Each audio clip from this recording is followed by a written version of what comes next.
Bon, ma diva, faut vraiment arrêter d'être dans le déni. Alors, je sais que certaines d'entre vous, c'est plus facile d'être dans le déni lorsque vous perdez vos cheveux parce que ça vous permet de vous sentir mieux et de vous dire, oh, c'est pas grave.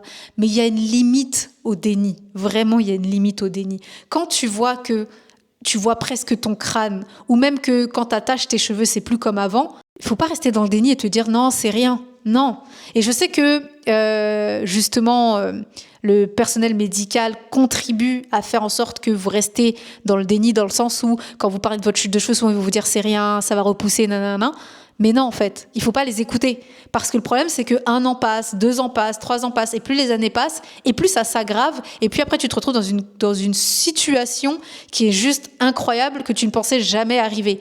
Donc vraiment, et des fois, je te dis des années, mais des fois, c'est même pas des années, hein. Des fois, ça peut être quelques mois, et en quelques mois, c'est une catastrophe. Donc ne reste pas dans le déni. Si tu vois que tu perds tes cheveux, si tu vois que, je sais pas moi, t'as une éruption cutanée, qu'il y a quelque chose qui se passe, voilà. Si le médecin ne prend pas ton cas au sérieux, vois un autre médecin.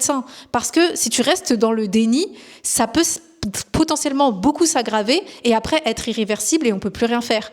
Donc être dans le déni d'une manière, je sais que ça protège certaines mentalement pour pas être tout le temps triste, mais c'est problématique par la suite parce que le jour où vous vous réveillez, ben ça fait très très très mal.